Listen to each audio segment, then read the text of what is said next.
It is a cool, grey and somewhat damp morning in the heart of Elgin, which makes for an excellent day to be inside drinking some of the world's best wine. And that is exactly what we're doing today on a very special edition of Dan Really Likes Wine, coming to you live from Paul Clüver in Elgin, a part of the world that is covered in cloud on a day like today, but which is known right around the world for having some of South Africa's finest wine. And today, the finest of that fine wine is being celebrated because it's launch day. The brand new vintages of the two wines that are sitting just in front of me, you can see them in a moment, the Seven Flags, the Pinot Noir and the Chardonnay, which really are the benchmark, not just for the wines of Paul Clüver or indeed for Elgin, but some benchmark wines in the Chardonnay and Pinot Noir categories for South Africa as a whole. So it is with great delight that I'm joined by this wine on this estate with a good friend of mine, somebody who I've now spent many years drinking wine with and celebrating this industry with, Paul Clüver. Lovely to have you on the show.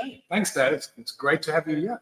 And lovely to be celebrating what I'm sure, even though you as a family, from your dad through to yourself, the family that makes up this incredible operation, you've done these kind of things so often, and yet I can see your faces lit up. This is still such a special day for you guys. It is. I was saying to Andries, our winemaker, what's amazing is you see all the hard work coming together, and it's the joy then of tasting it almost.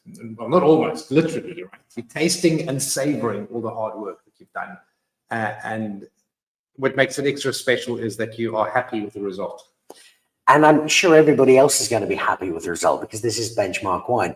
But there must still, between yourself, between Andries, just be that little nervous factor because you've got wine that comes with such high expectations. I opened a bottle of Seven Flags. I'm expecting something extraordinary. You've got people coming in now, the new vintage, hoping that's exactly what they're going to think with this one.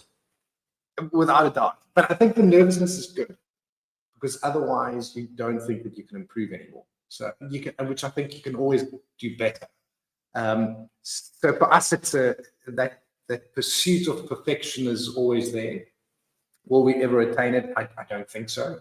But so yes, you're nervous for a multitude of reasons as well. I mean, if you can think about it, someone's about to criticize your baby, and you're nervous that they might not like it, and it's a personal taste often. So even though you think it's amazing, they might not think so. I was chatting to your dad a little earlier, and I thought he was your older brother, to be honest, but chatting to your dad a little earlier, his own story is fantastic. The brain surgeon who moved into the wine world.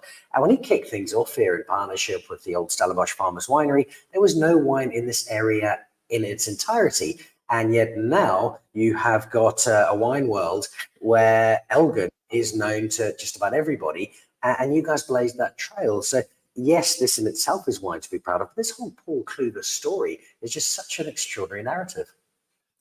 It is, and I think what's amazing about it wasn't by design.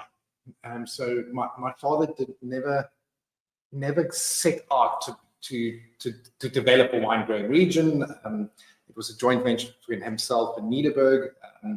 But I think as the potential started showing itself, I think it almost became an inevitability. The journey that you've taken to get to here now comes with this Paul Clüver Seven Flags as the benchmark. I know we've discussed this before on the show, but there might be people who are watching going, Seven Flags, where does that come from? What is the Seven Flags name about? So yeah, the name comes from on our family crest. There's seven flags. And we say that we are truly proud of the wine when we fly all seven flags on it. So what's amazing about that is that we only have two wines that we do that with, the Chardonnay and the Pinot Noir, which are our two focus varietals. I think that Elgin really lends itself to these varietals. And we can honestly say that we are then proud of it. Hence Seven Flags, yes. Nothing to do with Six Flags, right? So Seven Flags is the headline act, not just for you, but for Elgin as well. And I think one of the roles that you guys have played in this region is not just kickstarting wine, which you did, but also giving some focus. You have the Elgin Guild, and now this idea that, yeah, there are other grapes we can make, there are other varietals we make. You guys make some lovely Riesling, for example, but it is the Chardonnay and the Pinot Noir that is driving this area as a whole. That's been a great area of focus, and you've led that in a big way. We have, but I think my father always uses the phrase "water runs downhill," So, and once again, if you look at the varietals that are really sought after from this valley, then it's Chardonnay and Pinot Noir, without a doubt. And it's reflected in grape prices from the valley. It's almost impossible to buy a ton of Elgin Chardonnay grapes if you haven't contracted it in years in advance. And the same now applies to Pinot Noir. So the economics are telling you the story, and we're just following that. So without a doubt, the two dominant varietals today from the Elgin Valley, from a white wine perspective, Chardonnay; from a red wine perspective, Pinot Noir. Pinot Noir by far makes up I think more than 50%, if not more, of red wine plantings in the valley. But then again, if you look at how Elgin dominates within the South African environment when it comes to Pinot Noir, so we make, between Hill and Arden ourselves, we produce 85% of Pinot Noir that's wine of origin, not Western Cape. And there's about a 50-50 split in that volume base. You mentioned Hemel and Arden. Together with Elgin, you form an area that dictates to the rest of the world the story of Pinot Noir in South Africa in particular. And I want to ask about the framework of that, because I remember years ago us having a conversation, and there was very much we are the Burgundy of South Africa. And I think that's shifted. I get the feel that, yes, it's very nice to be compared to Burgundy with the Chardonnay and the Pinot Noir, but whether it is the Hemel and Arden or whether it is you guys here in Elgin, you're making the wine now on your own terms. So yes, it might be the same varietal, but this is very much South African wine. This is very much Elgin wine. Without a doubt. And Pinot Noir is probably more so than Chardonnay. Pinot Noir shows sense of place to an incredible degree. And I think we should embrace our environment and what it shows. I think more and more, as we learn, we are able to step back and say, we are comfortable with who we are. And this is who we are. We learn from Burgundy all the time, but I think it's not only Burgundy. We can learn from Oregon, from Chile, New Zealand, and see what they are doing. But then it's taking that knowledge and applying it and having your own identity from your own region. I'm going to ask Andries in a moment for a little more detail on these exact vintages, but I do want to know about the reception to this wine. You mentioned a number of areas around the world. This wine does go out around the world. How much are people clamoring for it? How well is this doing on the international market? Incredibly well. And I think I had the daunting task last year of presenting these wines in a tasting in France. Now you can imagine the French are confident in their own varietals and that, and eventually we showed the wines and everyone's like, this is amazing. And then again, and not that we should focus on that, but if you look at value for money, it's just absolutely incredible. So how these wines perform quality, but on a quality basis for the price point, it's just mind-blowing. Just before we let you go, because I know you've got a big lunch and a lot of great guests arriving, you've got amongst those guests a number of people who've been with you for a long time now, and you've built up this legacy of both a very close family who run the operation, but also a lot of people who've been with you from pretty much close to the start, people who've invested their belief in what you make. How important is that aspect of the Paul Clüver story? Incredibly. If we think about it, that you are almost judged by the company you keep, and we've been privileged enough that people following our wines, drinking our wines, have been absolutely amazing. So for our customers, our friends, they all play an important role of driving our identity. So we are truly grateful for them. Well, if we're judged by the company we keep, then having both you and this wine next to me puts me in a very positive light. Paul, congratulations. It's lovely to see the new wines here, and I look forward to trying them. Thank you very much. There we go. Paul Clüver, the happy man he is as the new Paul Clüver Seven Flags arrive. Now, if Paul is happy and excited, I suspect his winemaker will be even more so. He is one of South Africa's more celebrated winemakers. He is a member of the Cape Winemakers Guild, and he's the architect of the two new vintages that we are drinking today. Also, Andries Burger, and I say this with both reverence and congratulations, the maker of the Chardonnay of the Year, not just the local Elgin, not just the South African, internationally Chardonnay of the Year. Congratulations! Thank you, Dan. Yeah, it's quite amazing to realize that South Africa. We like Paul mentioned Burgundy, and we always we always aspire to Burgundy, but I think it's in our own right in South Africa. We do produce world-class Chardonnays, and that accolade underlines it, and it's called, and it basically, it sort of makes us even more proud. Before we jump into these particular vintages, I want to ask you a similar question to one I asked Paul. You've got new wine coming out. You're releasing it to the market, releasing it to the world. You've done this so many times now, Andries. You must just fall out of bed, click your fingers, and bang, it's all done. Except I think it's probably A, a little bit more work than that, and B, I think there might still be a couple of butterflies when the new vintages arrive. No, there's always butterflies. There's always the anticipation, of new wine that you release. But what is really important is actually that, what is exciting for me from a winemaking point of view is actually, how did we reflect the vintage? Stylistically, we're reflecting the terroir, we're reflecting where the wines will grow, but we also have to reflect the vintage. And how do we get the best out of the vintage, and show that to the people? Many years now working this particular terroir, getting to understand it, but you're understanding something that's in flux, because every single vintage, there are lots of little things that change. Managing those nuances, does the Paul Clüver terroir still have the capacity to surprise you and to give you something new and different? What is interesting is that the underlying characteristic of each vineyard site, and especially where Seven Flags come from, is there. That underlying characteristic is there. And then there's the subtle nuances and differences in vintage, which then you've got to reflect. I've got the privilege, and I say this, with modesty, of working with this vineyards now for 27 vintages. I've been making wine here at Paul Clüver for 27 years. Obviously, some of the vineyards that we're planting now, I'm not even going to see their full potential. But what is exciting is the promise that those vineyards will show.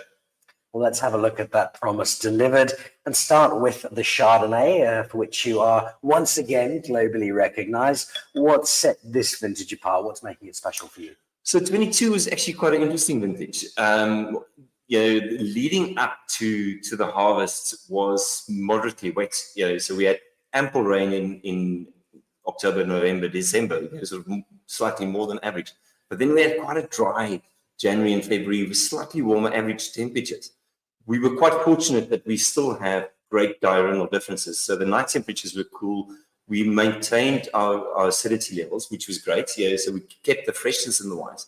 But the difference is the expression of the wine is slightly more opulence compared to the previous vintage.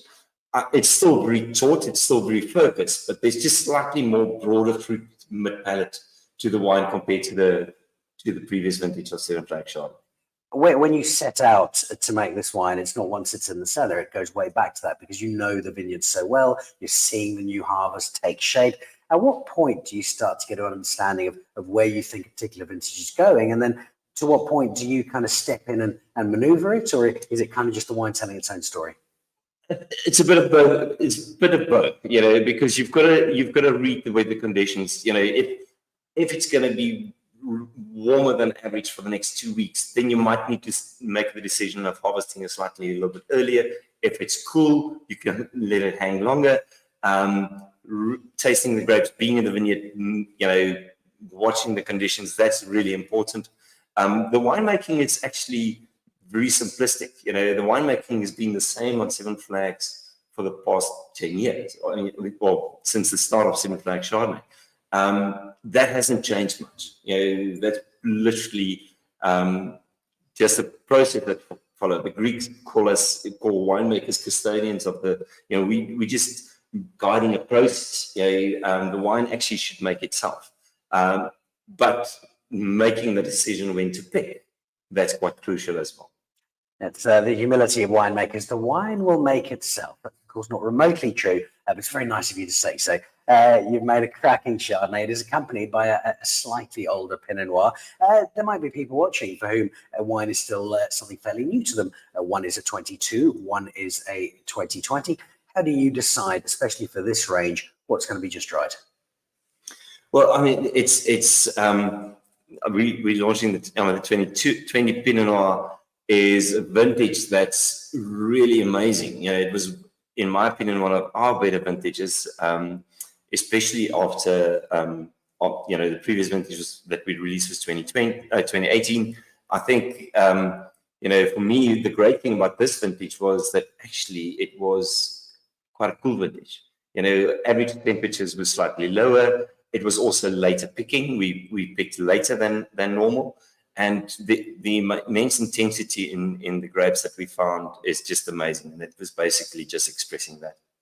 2020 as a vintage for Pinot Noir. What's making this one particularly good for you? Because I know when I spoke to Paul Clüver a little earlier, this is a wine he's really excited about.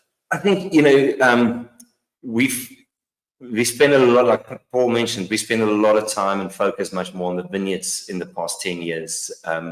You know, looking at regenerative practices, looking at soil health. And I think that's one of the most crucial things to look at. And that's a process that started, you know, about 10 years ago. And we've started reaping that rewards, you know, lately. You know, sort of, you know, a small change in the vineyard, you know, is not going to happen the next year. It's a process that you have to follow. And I think that's the exciting part, you know. The other interesting thing is that we have not replanted Pinot Noir on sites that we've planted Pinot Noir before. Although this comes from two of the most amazing sites on the properties, actually two vineyards that's lying adjacent to or on top of one another. And it's amazing, you know, it is amazing sites. Will I plant Pinot Noir there again? Absolutely. Do I want to plant Pinot Noir there again soon? No, I'd like the response to, like the Chardonnay, which is now part of the Old Wine Project. I'd like this also to become part of it. Do we have an old vine Pinot Noir yet in South Africa? No. We don't. This will be the first. Well, let's hope in time to come. Yes. I spoke to Paul about the contextualization of our Burgundian varietals and moving away from that. The thought of it, we're trying to aspire to be or mirror or copy or live up to what they make in Burgundy and instead make wine very much on our own terms, especially with Elgin Pinot Noir, with Paul Clüver Seven Flags Pinot Noir. Are we at that space where you can say very proudly, right, bang, this is speaking really to Elgin and to Elgin terroir? Yes, I absolutely do believe that. I think it took us a long time to really understand, you know, our terroir, you know, and we're starting to find that. You know, I think the most amazing thing is, you know, that there is such amazing differences, but also subtle differences between different regions, not only in South Africa, but all over the world. And I think the great thing about Elgin is our fruit profile is very elegant. It's almost very delicate fruit profile. And our tannin structure in the Pinot Noirs is slightly more linear. You know, so we've got this fine grainy tannins, whereas you'll find in other regions slightly more broader, you know, tannin structure, broader fruit profile as well. But I think we've got to enhance this. You know, I think it's so Elgin Pinot Noir is never going to shout at you. You know, it's always going to be slightly more elegant, but absolutely refined. It is restrained without losing any of the character, and you deliver it brilliantly. There is also a very, very good omen for having you with us today before we move on to our next guest, and that is because you, having made this world's best Chardonnay, are a world champion, and we've got a rather important rugby match coming up tomorrow. So I reckon by having you on the show, we're guaranteed to win the World Cup tomorrow. Thank you very much, Dan. Thank you, and congratulations again. It's something we really, really ought to do more of, and that is celebrate South African winemakers, because they're not very good at doing them themselves. They absolutely hate telling people just how well they've done, all the awards they've won. So we shall do it for them. Andries Burger, a world champion Chardonnay producer, and rightly so. And also you can see very proud, very excited about the arrival of the new Seven Flags releases. Now, we're hoping to have Greg Sherwood join us online. In fact, we do have Greg Sherwood. He's rolled out of his brunch and is about to head into his breakfast. Greg Sherwood is arguably South Africa's most established wine voice in the UK. He had a job in finance. I'm very glad he kicked that down the road, because he's become not just one of the more eloquent champions of South African wine, but an incredibly passionate driver of taking South African wine to the world as a whole and to the UK in general. He's also, I'd imagine, rather nervous because he's something of a rugby fan. Greg Sherwood, lovely to have you back on Dan Really Likes Wine on a very special day with the team from Paul Clüver. Let's get the tough question out of the way. How confident is Greg Sherwood feeling about the rugby tomorrow? Hey, morning, Dan. God, my stomach's in knots. Lucky to make one of the games, the Bok game in Bordeaux. It was a real festival rugby watching against Romania. I wasn't hanging on to my seat. It was a really fun day, and also made it to the box against the French. That was a bit gut churning, but I'm struggling to cope with the prospect of watching the game on Saturday. It's going to be pretty hectic, but I just wish them all the best of luck. As do we all. There's a very natural parallel to be made, and I've just made it with Andries now as a champion winemaker himself and the wine that he's produced. It's a point that you and I have made over many long lunches and somewhat longer dinners, where South African sport and South African wine both continue to fly the flag of our country so high around the world. And you're seeing it from a wine perspective, particularly in the UK. Every time we have a conversation, Greg, there's another good news story about how more people are discovering South African wine, and not discovering it on the bottom shelf of Tesco, but discovering it on a fine wine list at a restaurant, or discovering it in a boutique wine store, and really appreciating that wine, like the wine we're drinking today from Paul Clüver, is showcasing South African fine wine as being up there with the best of anywhere in the world. Yeah, absolutely. It's I think we're discovering a new clientele, a more connoisseur clientele, collector clientele for, initially it started with a smaller group of products, and now that is slowly expanding. I've kind of traveled on this journey with Paul Clüver. I've been buying and selling and writing about wines for many, many years, and it's very interesting to see how the brand Paul Clüver and then Seven Flags brand has developed as the region has really kind of become refined and more respected and fine-tuned, and so is the brand. And actually, while probably Paul Clüver's village wines offer some of the most incredible value from Elgin, the Seven Flags, it's just great to see what great value, what great quality the wines have become, even the Seven Flags, the top end level, but also to see the refinement, and as they've kind of grown into their own shoes. And I think Paul Clüver's always known that they've got something very special in Elgin and a few other top growers there.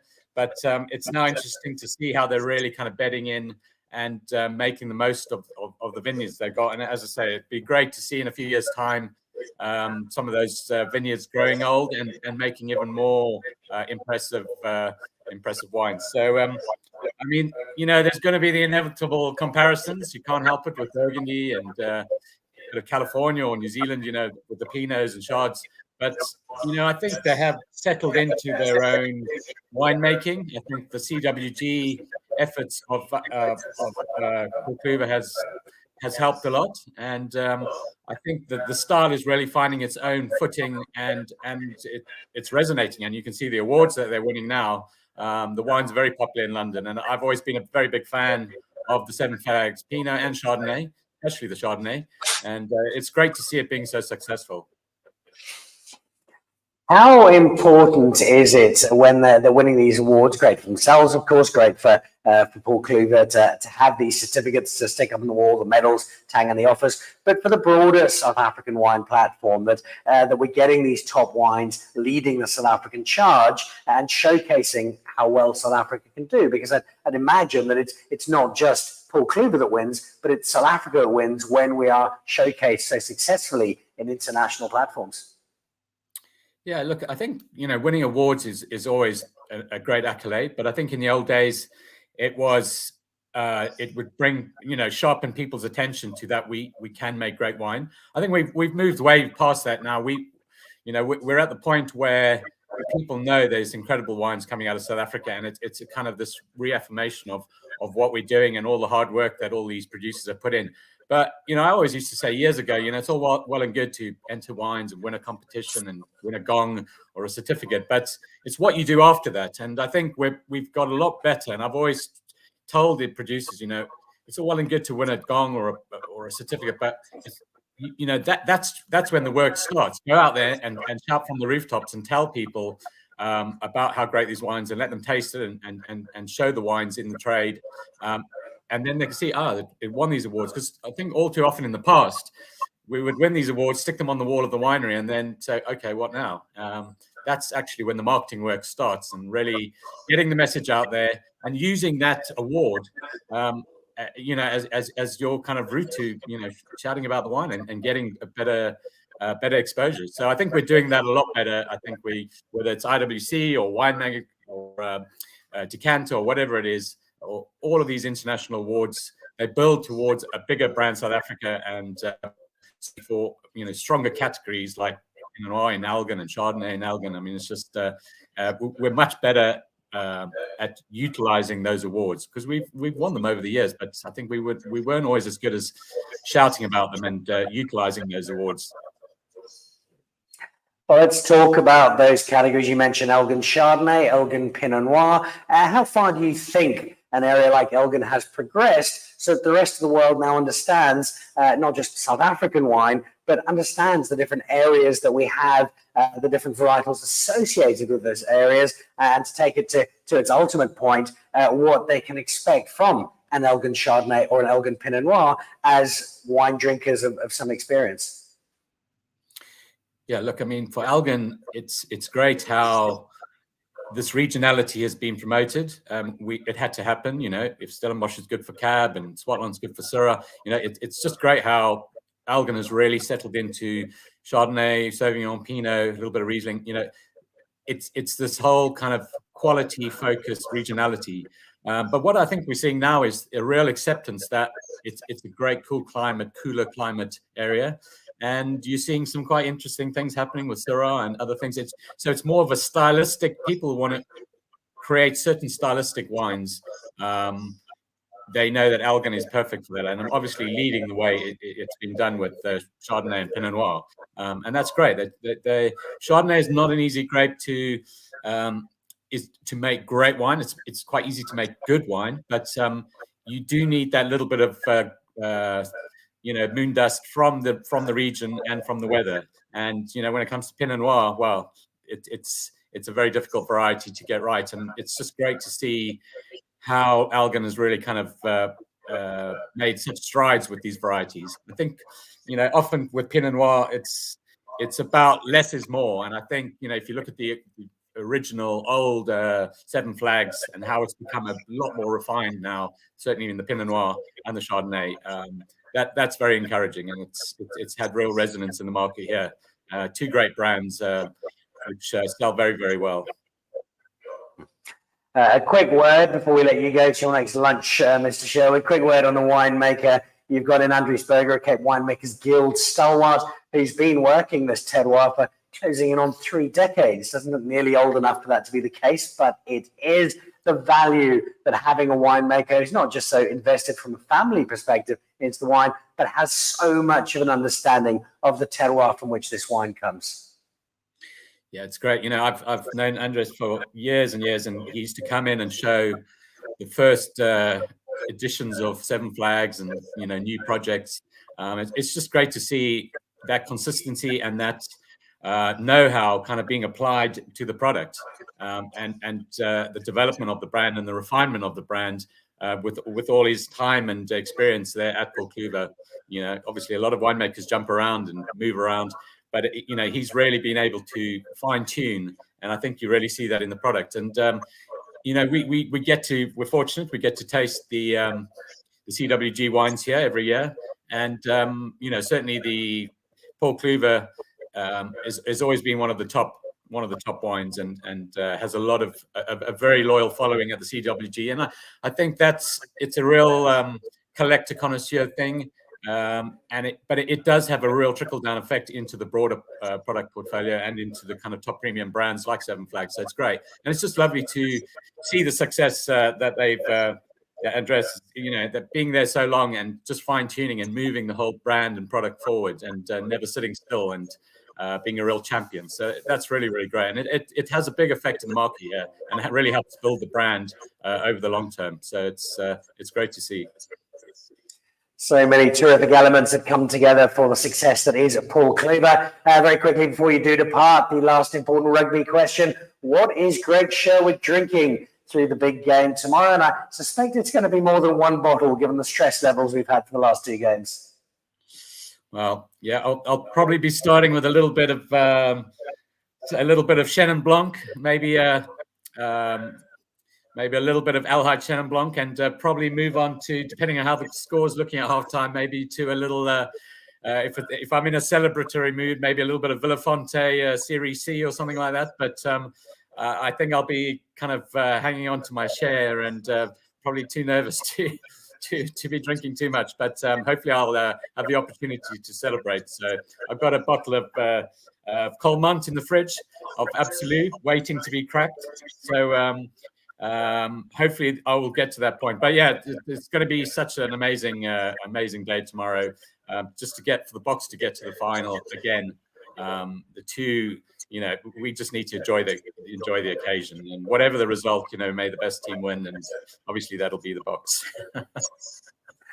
Well, I hope we're going to enjoy it. It's been a bit too stressful the last little while. We've certainly enjoyed having you on the show once again. Greg Sherwood, thank you very much indeed, with Museum Wines in the UK and one of the leading wine writers, wine critics, wine authorities on wine in general, but South African wine in particular, and paying tribute to assorted elements of this Paul Clüver story as we celebrate the launch of the new Seven Flags vintages. We've got people from all over the world watching. Stormzy Bugsy is watching from Japan, sending lots and lots of love. And Tessa Morris is thoroughly enjoying the broadcast. So thank you, both of you, for joining us. And thank you, too, joining us, somebody who played a big role. I'm not sure she realizes quite how much in getting me into the world of wine. Fiona, lovely to have you on the show. I'm not sure if you'll remember this, but if we go back, this is probably a good close on 15 years. I was barely out of school. I rather hopefully sent you an email asking if I could write a story about Mendoza because I was off to Argentina, and you very kindly said that I could. And it was those 2 or 3 days in Mendoza where I was on holiday, getting to meet a whole lot of winemakers who I wouldn't have met if I hadn't said, well, I'm writing for Wine Magazine. And that kicked me off. So a very belated thank you for the role you played in my wine story. It's an absolute pleasure. I thought it was going to go the other way. I seem to recall turning a lot of people down when I was at Wine Magazine, unfortunately. All right, I'm very glad that you didn't turn me down, because it's given me the chance to explore so much wine over the years, which is exactly what you've done with so much passion and so much enjoyment. How do you keep that passion and enjoyment going? How do you find wine still puts a smile on your face and gives you something new, vintage after vintage? Dan, that's a good question to ask a dinosaur like myself. And I think the interesting thing is that the simple answer is that the South African wine industry makes it really easy because of the way that they keep evolving and they just keep on not kicking the can down the road, but they are setting the bar higher and higher year upon year. If I think back to the early 90s when I started getting my toehold in wine through the Mercury Wine Week, and I still remember Liesel I think she was a high school student coming up with her mum to showcase the early, seriously, the first few vintages of Clüver wines at the Mercury Wine Week. Where they were there and where they are now, it's just the evolution has been remarkable. It's been phenomenal, and it's been truly exciting. And the fact that there is this growth, this constant growth, and the leaps that are being taken now are not big leaps anymore. They are small, evolutionary little tweaks. You talk about that change earlier on in the day. I was chatting to Dr. Paul Clüver, the original and obviously far improved version of Paul Clüver, and he was telling me about how this region kicked off. When you first started writing about wine, discovering wine, I'm guessing Elgin was in a slightly different space to what he'd find it today. Totally.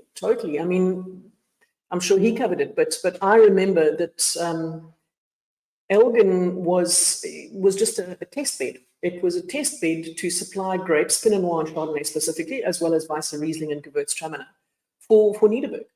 And Niederberg used to have a Pinot Noir-based blend called Joubert, which I don't think they have anymore, that the Clüver grapes used to go into, and that was its sole purpose. So what do you think drove this story from being an area that was largely some apples and maybe let's try and practice with a few grapes to now becoming what I think is recognized increasingly as an international site of Pinot Noir and Chardonnay excellence? I think it's just simply the quality. The quality, as well as, and it's something I remember Songve, Paul's mum, saying years ago when I came down to do an interview with them. that when the grapes in those early days were delivered to Nederburg, she says the Nederburg cellar staff could not believe the quality of the grapes that they were getting in the cases, because traditionally the pickers try to harvest as fast as they possibly can to fill as many kratten as they possibly can, because they get paid per case. Whereas in Elgin, the staff that they had doing the harvesting were trained to treat fruit differently, to treat fruit gently, because it was intended for export. So those grape bunches were picked as lovingly as export pears and apples were. And I think that made a lot of difference. Number one is the handling, but then the quality, overall quality of the wine, the juice that it produced, the wines just immediately out the blocks, had people sitting up and taking notice. And at that stage, Elgin was really the only proper cool climate area that South Africa had to hang its hat on. We now find ourselves at a time where Elgin Pinot Noir and Chardonnay is much sought after. I think this is pretty much the headline act of the area. And it's a really important one, not just for Paul Clüver. It's really important for Elgin to have somebody leading that charge, but also to have these South African marquee brands that bring the rest of the market up with them. Without a doubt. It's a hackneyed old cliche that a rising tide floats all ships. And it's very true. And I think South Africa needs to appreciate that. Just as you used a rugby analogy earlier on, and I was watching a box office podcast earlier this morning with Hanyalik Shimangi and Skulk and Jean de Villiers, Justin Marshall, and Andrew Mertens. And everybody benefits. When there's a feeling of goodwill, it's an intangible aura that just perfuses everything. And you start to feel good about yourself. And you feel good about your nation, you feel patriotic. And I think that can be parlayed onto the wine fraternity. When more than one South African wine starts doing, and Greg was referring to it earlier, talking about how the gongs, when they do come along, they used to be few and far between, and we used to shout about them so much more. I mean, going back to those early 2000s, when I was at Wine Magazine, you would shout about the fact that Hamilton Russell featured in the Wine Spectator Top 100, or a single wine got a great rating. Now, you almost ignore those because they just come along thick and fast. Jancis Robinson and Tamlin Curry have just produced a list of 200 wines, South African wines that they have tasted over the last few months. And none of them are a surprise. All of them get top ratings, 17, 18 out of 20 because they use a 20-point scale. And all of them are justifiably are there because they are that good. We are impressing people around the world. It makes me hugely proud when I find a great South African wine on a wine list or at the top shelf rather than the bottom shelf of a wine store, impressing the rest of the world. What about impressing South Africa and changing South Africa? Because I think the Paul Clüver Chardonnay, be it Seven Flags or even the ranges below, played a big part in changing the perception, because it went through a long while where people would run at the mere sound of the word Chardonnay and could not be paid to drink the stuff. The style has changed dramatically. It's, for me, improved dramatically. And I think this kind of wine is a big part of the reason why. Absolutely. Everything, I think, in life is cyclical. And I think that is particularly true of the wine industry. We go through dips and troughs when things are popular, and then they fall out of favor in favor of the next shiny new thing that comes along. And Chardonnay has been through the heights, it's been through the doldrums, and I think Chardonnay has come back, and it's come back strongly. I always say that South African Chardonnay, when it was first introduced post the 1980s, we didn't really know what we were doing. So in our usual enthusiastic fashion, we chucked everything, including the kitchen sink at. And that's when we had these big-bodied, ripe, very oaked Chardonnays. And then we went to the other extreme where they were almost too lean and tight and possibly not to everyone's taste. And I think people ran a bit scared of Chardonnay for a while. And now South Africa, and I've seen it certainly judging at the Decanter World Wine Awards, where it's interesting in the last 8 to 10 years, South African Chardonnay just performs so well. And not just when we're judging the South African category, but when South African Chardonnays go up against Australian, New Zealand, American, Argentinian, Chilean, and other countries. We've had the top Chardonnay at the Decanter World Wine Awards Best Ever Show a number of times, because our Chardonnay is that good, because it's not too oaky, it's not too lean, it's somewhere in the middle, but it's that beautiful sweet spot where the oak is nuanced, where the ripeness is nuanced, where the winemaking isn't too enthusiastic, where people are trying things with fermentation vessels, when they're doing things with fermentation. And it's just, I think South African Chardonnay is in a beautiful space at the moment, and I can only see it getting better as people refine their practices. I love that term, when the winemaking isn't too enthusiastic. It's a wonderful way of putting it. Quickly, just to wrap up, a look at that Pinot Noir. With the Chardonnay, we've got areas all over South Africa, whether it's Stellenbosch or Robertson, up the road in Hamiltonade, here in Elgin, and several others. Pinot Noir a lot narrower in terms of where we're finding it for Pinot Noir that's made into Pinot Noir as opposed to bubbles.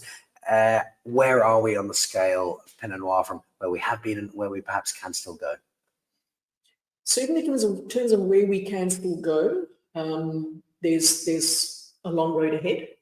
But in terms of where we are, in a good place. And I think possibly Pinot Noir, because it is a difficult grape, as Greg Sherwood alluded to earlier, because it is a difficult wine style to make and a difficult grape to deal with. There are a few people who've kind of run scared of that. And also because the grape is so finicky in terms of what it requires to produce greatness, there are only any number of places that are suited to that. And it's about finding those places and then allying the place to the producer and having the right winemaker, having the right jockey for the horse. So I think there's more scope to develop. I think we're starting to see it happen with, there's always been promise. It's lovely to see that confidence actually coming through, with people no longer trying to aspire to, I want to beat the best in the world. It's like, I want to make the best South African version of Pinot Noir that I can. It was again, talking about that rugby podcast that I saw this morning.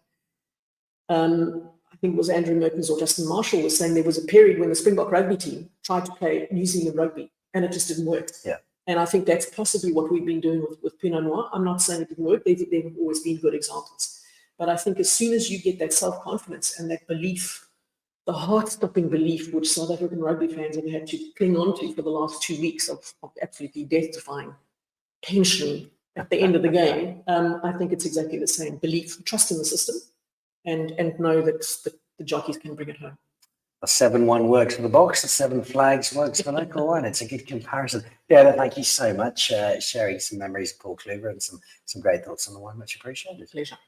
There we go. Put me on the road to wine by sending me off to Argentina, and today giving us some insight into a brand she knows particularly well. There is so much history to this Paul Clüver story, and that's what builds up to each vintage, everything that's come behind and that sets the framework for this wine arriving. And there are few people who understand the framework of this estate, of this wine, of its history, more than one of my favorite South African wine writers. I might be in for a struggle though, because getting him to talk about wine at the moment is something of a challenge. He only wants to talk about rugby, because it's the other space he is rather passionate about. Emile, welcome back on the show. Thank you. Lovely to have you here. Correct. I do have a attention problem. So my mind is definitely on the 4 white lines tomorrow. But I'll give it my best shot, Dan. Just keep me focused and keep me gripped, and I'm sure you'll do a good job of keeping me focused. Well, we have a welcome distraction in the build-up to the World Cup that we're not going to talk about. In that we've got 2 wonderful bottles of South African wine. Yes, and I will have you know, I've just selected which players I will link with which wine. Okay. So the 7 Flags Pinot Noir. Yes. Now, look, even it's a bit, but not being everybody's Even it's choice Pinot Noir. of refined and graceful. But if you look at a picture of the guy, he's like the model of the kind of masculinity all of us aspire to. I don't know about you, but I do. What's a couple of kilograms between friends and so on. But if you look at him, it's like he's got a presence of sort of like a ballet dancer, actor, Javier Bardem type. Okay, so that's Pinot Noir for me. So he's got the grace and the style and the speed and the sinews and the verve. And that's what we all like about Pinot Noir. That's what separates Pinot Noir from any other white wine or red wine. You get white wine, red wine, and Pinot Noir. But then it's got the brooding power. And Pinot Noir has to have power, good Pinot Noir. I know we can be besotted with the floral notes and forest floor and perfume and so on. But if you do the old readings in the books about Burgundy in the 20s and the 30s, you know, Pinot Noir in Burgundy was the strongest red wine in France. And I still believe that if you're going to make a great Pinot Noir, it's got to have an essence of power, grit, strength. I wouldn't go as far as call it a dog or something like that. Yeah, the Elgin has that. So I would definitely match a Seven Flags 2020 Pinot Noir with Monsieur Ibn Elgin. I'm just really looking forward to the three of us being in the same room, so I can tell him you compared him to a ballerina. I also come really well. I also come from Belleville, so we have roots like that. So Ibn, the Seven Flags is for you. Chardonnay for me would be a Cane and Moody. I wouldn't let Villiers Leroux close to any of these wines because you'll knock it on or drop it. But Cane and Moody definitely is Chardonnay for me. Silky runner, fresh and exuberant, but deceptively elegant and stern presence. And I cannot believe he wasn't picked by Rusty & Co. If I had any opinion to give on an open platform, that would be it. But he would be my Chardonnay guy, definitely. You put a lot of thought into this. Not really, Dan. It just came out. I had nothing else to say. I was just scared you're going to ask me clever questions. So I just take the lead and ruck into the situation. Well, you've done so both eloquently and entertainingly. I will ask you about a space that you know particularly well. That's the history of this particular estate. We were chatting about it when I arrived earlier on today. I think most South African wine estates have got a pretty cool, entertaining story. But when you've got a brain surgeon who decides he's going to come and make wine in somewhere where actually they don't really make wine, even by our standards of narrative, it's a little unusual. Now, I can't think of anyone else, as you quite correctly said it, but and having been honored to know Dr. Clüver for a couple of decades now, I mean, he's a man of the soil. I mean, this farm is fourth generation now in the hands of the Clüver family. And Dr. Clüver's affinity for nature, I would put nature and then agriculture, it made it, like, excuse the pun, no-brainer when I heard that he was coming back to the farm at the age of 49 or 50. And what do? They saw brains open and put out the skull and fixed it up. And I don't know, but I've never done that. But I think walking around orchards and vineyards would be far more soothing and rewarding.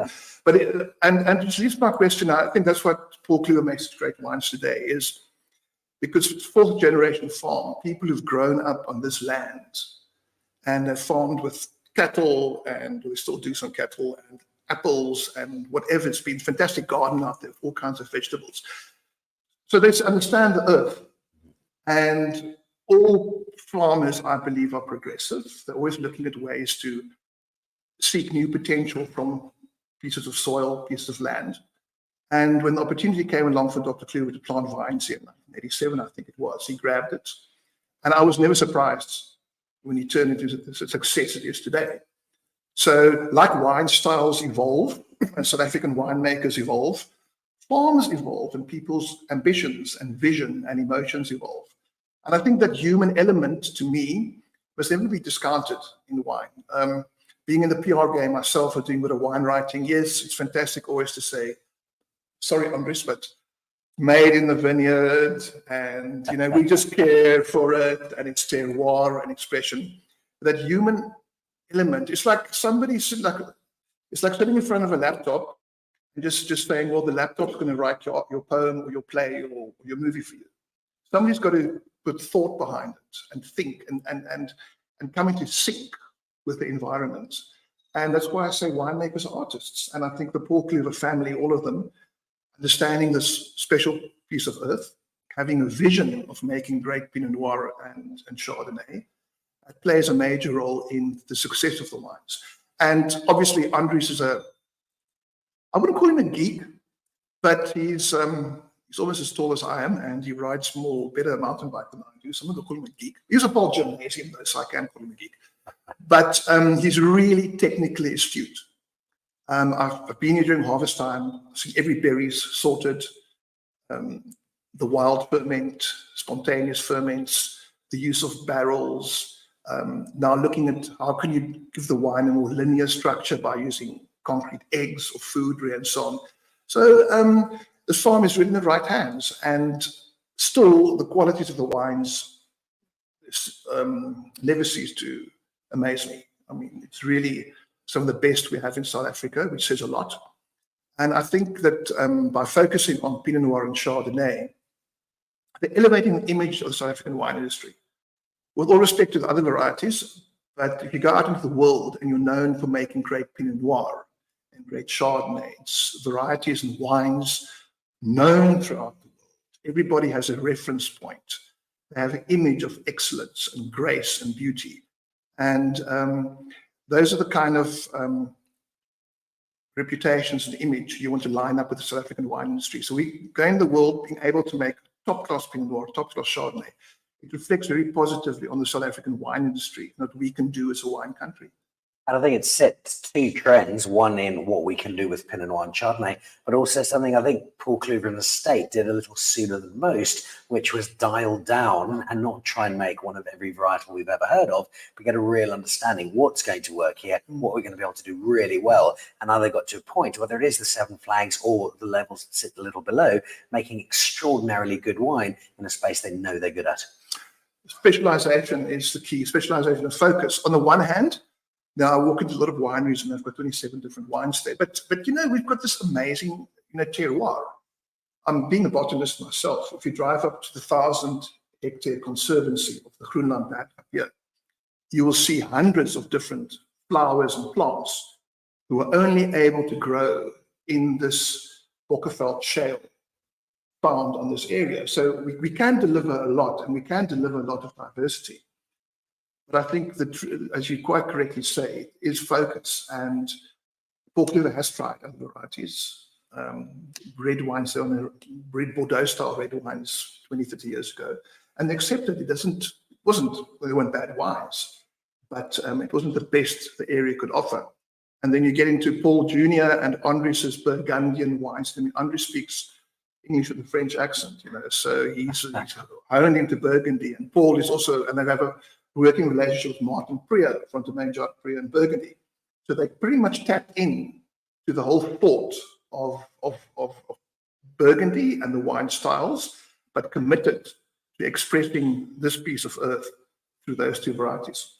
Very quickly before we let you go, because you've got some wine to drink, you've given us two wonderful rugby analogies in terms of these wine. In a nutshell, the Chardonnay and the Pinot Noir. For people watching this, just in very simple terms, thinking, well, that looks great.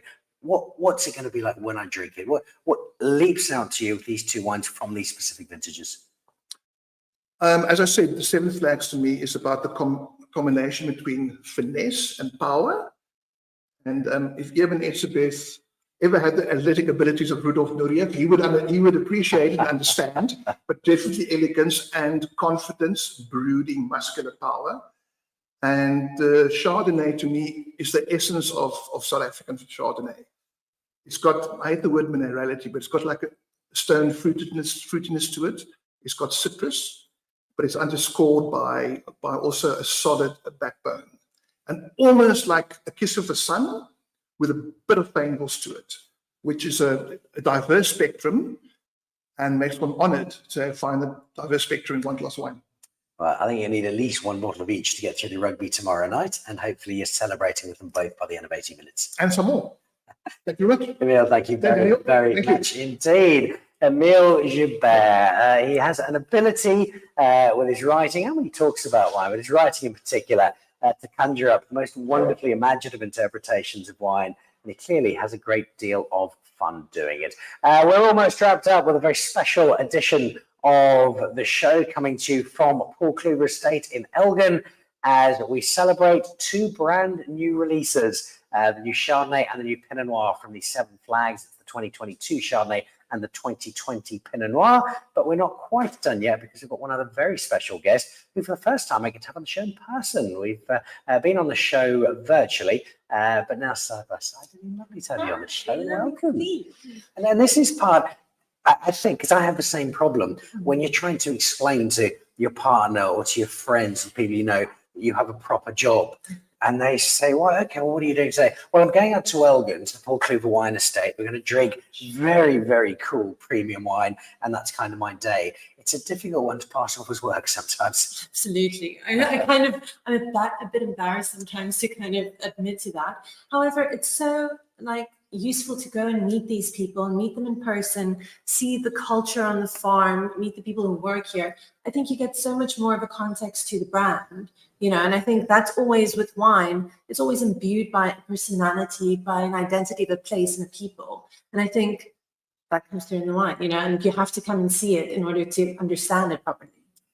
Your writing with Wine24, with Food24, with News24 comes through very, very clearly, and that you understand what people want to know. They don't really want to know about the malolactic fermentation levels, or the fact that we used Malawian oak, or they want to know the stories. They want to be able to identify with, and that's something which I think probably gives you both a great challenge, but also a great opportunity, in that there are wonderful stories with South African wine, but gee, there are a lot of them. There's so many. I mean, just in this Elgin Valley, you know, alone, just with Oak Valley next door, with the Rawburnville units have also been there for generations, with the Clüvers here. And then we've got new people here like Radford Dale, you know, planting Gamay of all things in Elgin.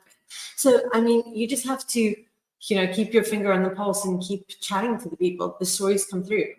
Now, you've got as influential a space as there is in the South African wine media, because you speak to a massive audience, but with great power does come great responsibility.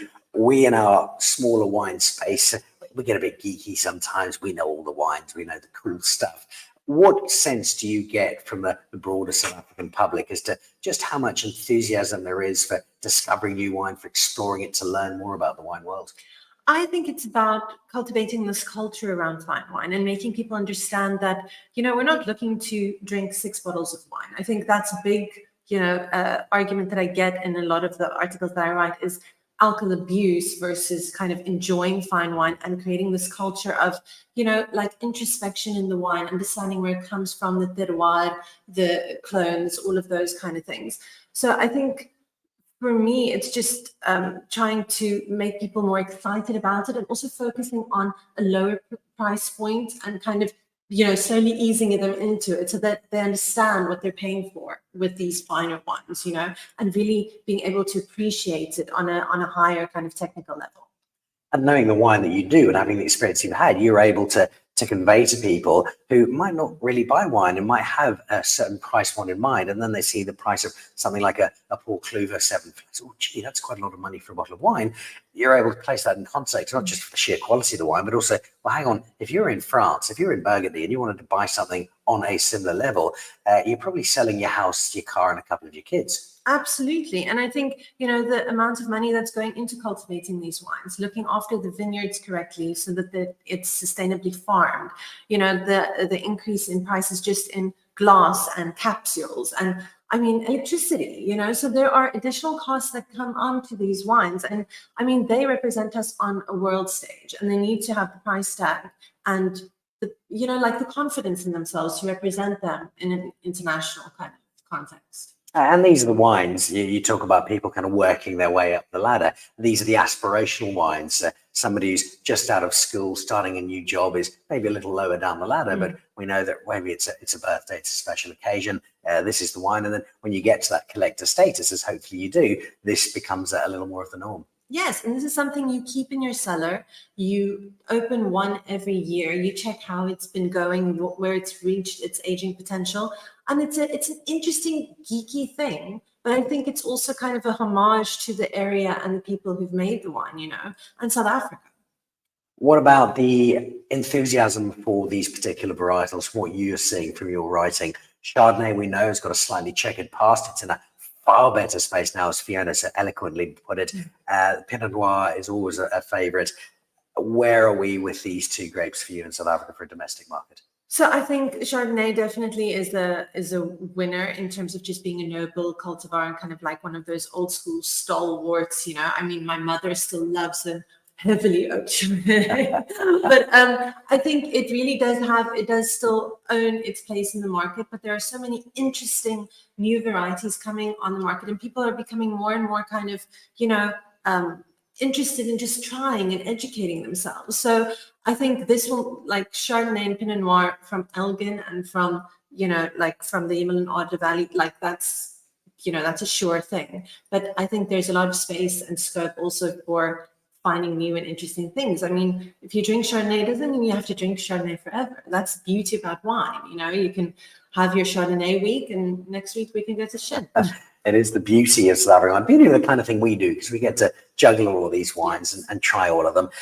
We look at the wine industry as a whole, and their moments make us happy. We see somebody like Andries winning his award for the Chardonnay, but we also know it's a tough market out there. We're trying to sell wine and compete around the world. How positive are you from what you see from people interacting with the stuff that you write through the 24 platform, and the sense that you get from the South African wine community? I am so, I don't know whether I'm just diehard positive, but I like everything that I see, even from my exposure in the international market, is just that South African wines are, fighting the good fight internationally and both here, in South Africa. And I think from the experience or the feedback that I'm getting from my News 24 writing is just that people want to know more, and you realize that people don't even understand sometimes the smaller things, why am I talking about vintage wines? Is it old, or is it this year's, so I think there's a lot of education still required for people to really appreciate the wine, but I think they're eager to know. And I think the more they come to places like Paul Clüver and Oak Valley and Elgin, the more excited they'll get, And they will find some rather fine wine when they get here. Last one for you, just on these two wines made by an extraordinary winemaker who's produced wine that really speaks to the terroir. And that's something we've spoken about a lot today, that we've got wines here that are celebrating exactly where they come from so magnificently. And that's just so important for South African wine. Yeah, a sense of place and a sense of heritage and a sense of, families having understood this place for generations. And I think that shows in the resulting wine, and everything in wine is time. So the more people, kind of imbue this wine with a sense of themselves and the place, the more just special it becomes. Well, it's particularly special today, both with the wine and with the company. So thank you very much for wrapping up the show on a high, and keep writing, because it's a joy to read. Oh, thank you so much. So there we go. News 24's Global Head of Wine Tasting and Drinking and Writing. Wrapping us up on a perfect note here. Oh, it's been a really lovely show. It's been a welcome distraction for me, and I suspect all of the others, because we've been able to stop thinking about the Rugby World Cup final for a little while and instead look at drinking some splendid wine. And that wine today is the new vintages of the Chardonnay and the Pinot Noir under the Seven Flags label. In the case of the Chardonnay, 2022. In the case of the Pinot Noir, 2020. And together, not just the main attraction here at Paul Clüver, but really the wine that's driven so much of the Elgin wine narrative over the last little while. A big thank you to all of the guests who've joined us on the show today. Andries Burger, acclaimed winemaker, member of the Cape Winemakers Guild. Paul Clüver, the proprietor, also brother-in-law of the winemaker. Fiona MacDonald, formerly of Wine Magazine and a big influence in my wine career. Delhi Farid from News 24, and the great Emile Joubert, who's absolutely adamant that Irvine Etzebeth could be a ballerina. Thanks to Greg Sherwood joining us from London, completing what for me has been a wonderful opportunity to celebrate South African wine as a whole, and the new Seven Flags in particular. Have a lovely weekend. Good luck to the Springboks for the rugby this weekend. If you haven't been out to Elgin and to Paul Clüver before, make your way out. And if you're preparing to watch the rugby tomorrow, then I reckon a bottle of Seven Flags when you lift that trophy would be a pretty apt celebration. From Paul Clüver Wine Estate in Elgin, this is Dan Really Likes Wine. Goodbye.